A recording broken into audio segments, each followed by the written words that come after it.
am Donna and this is Budget Friendly Cooking. This is the place where I create healthy and tasty food. So if you're looking for something like that, you stick around and I'll share recipes every week. Today I'm going to share my version of delicious and beautiful looking cabbage soup called borscht.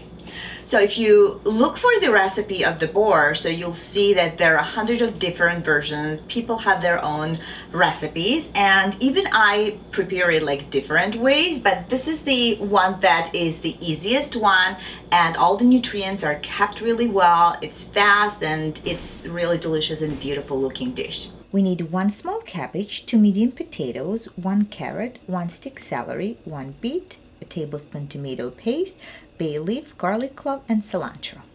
Fill up the medium-sized pot halfway with water and put it on the stove. Turn the heat on and start preparing the vegetables.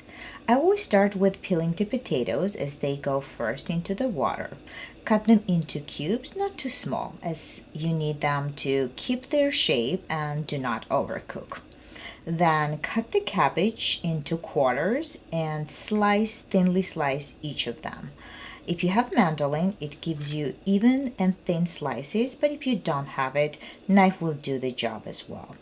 After the potatoes have been cooking for 10 minutes, add the cabbage and the bay leaf and cook for 5 minutes. That gives you enough time to slice the carrots and celery.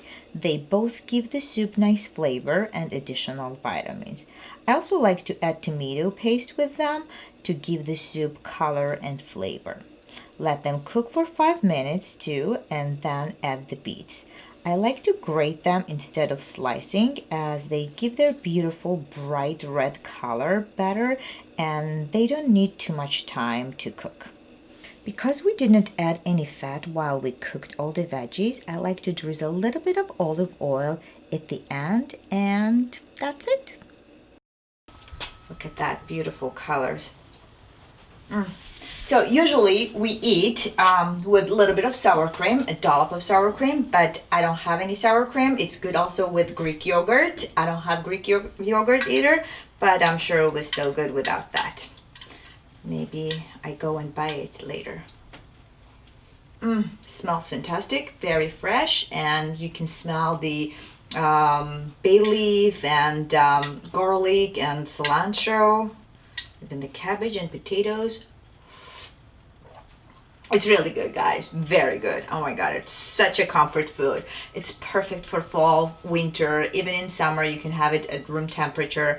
It's beautiful. Make sure you subscribe, and if you have any questions, feel free to write down in the comments, and I will see you next week with more healthy, tasty, and budget-friendly recipes. Bye-bye.